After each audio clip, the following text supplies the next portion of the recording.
जय गुरुदेव। आज रविंद्र जी और जयेश जी का प्रश्न है, बहुत ही सुंदर प्रश्न है, इस वजह से इसको आज लिया गया है। वो पूछते हैं कि गुरुदेव, हमने सुना है कि जिस बेटी के जन्म होने से पिता को लाभ होता है, क्योंकि हर बेटी लक्ष्मी का स्वरूप होती है। हमारे शास्त्र कहते हैं कि सौभाग्य हो उसके घर पर बेटी पैदा होती है। तो जब बेटी के भाग्य से धन हमारे पास आता है तो शादी के बाद वो धन चला जाता है। तो क्या बेटी के नाम का व्यापार करना चाहिए? बेटी का नाम व्यापार में, धंधे में लगाना चाहिए? और जो हमारे बिजनेस का नाम है, दुकान का नाम है, वो क्या बेटी के नाम से हो सकता है? तो किस प्रकार से बचा जाए दरिद्रता से बेटी के विवाह के बाद? ये बहुत ही महत्वपूर्ण प्रश्न है और ये ज्ञान मैं चाहता हूं कि आप सभी के साथ साझा करें, सभी को हमारे चैनल के साथ जोड़े, इस ज्ञान तक पहुंचाए, इस ज्ञान को सब तक पहुंचाए।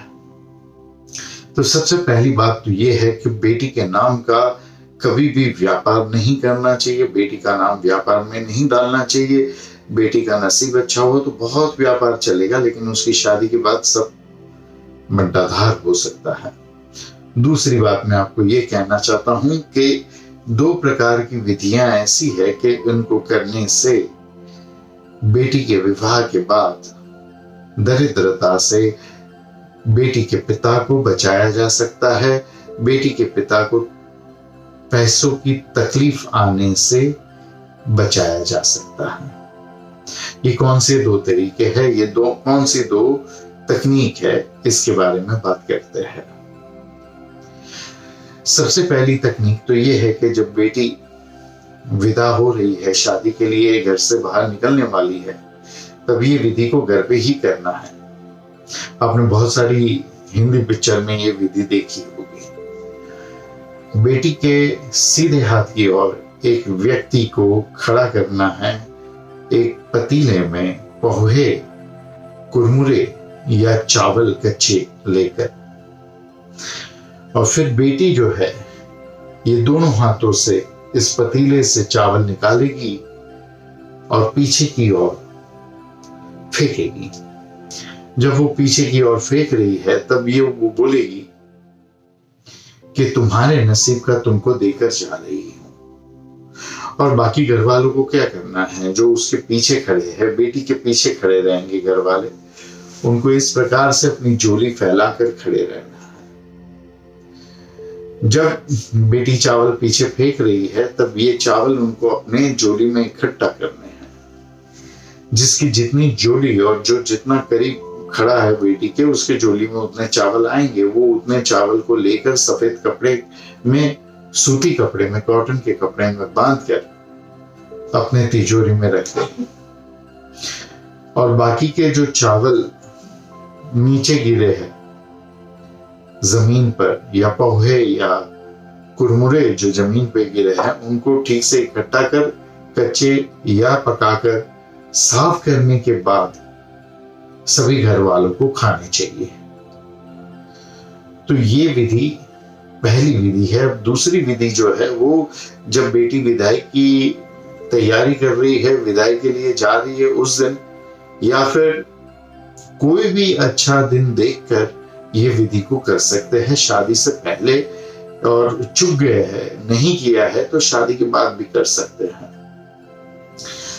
एक थाली लीजिए बड़ी वाली, उसमें पानी, कुमकुम, हल्दी और केसर डालिए और उसको मिलाइए।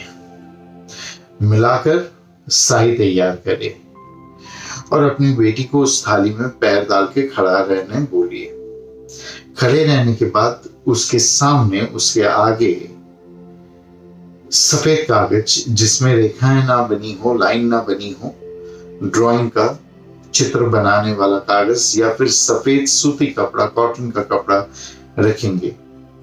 और बेटी सीधा पैर पहले, फिर उल्टा पैर उस कपड़े पे उस कागज पे रखेगी। फिर से वो थाली घुमाकर उसके आगे रख देंगे बेटी के।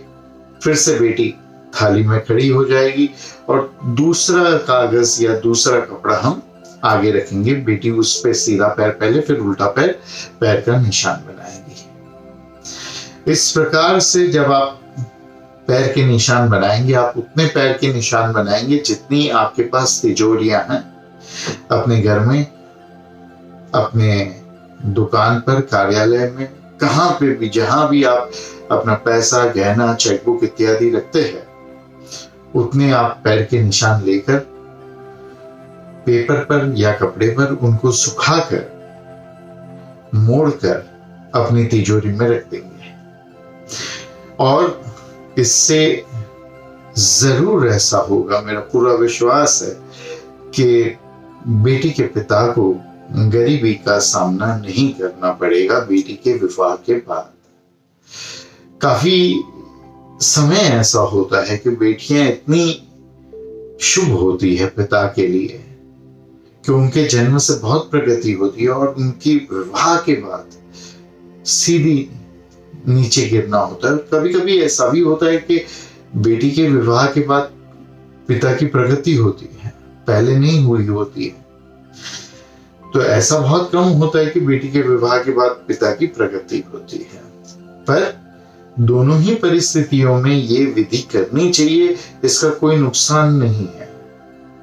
ऐसा नहीं है कि इससे कोई भी हानि बेटी को या बेटी के पिता को हो सकती है, बेटी के मायके वाले या बेटी के ससुराल वालों को हो सकती है।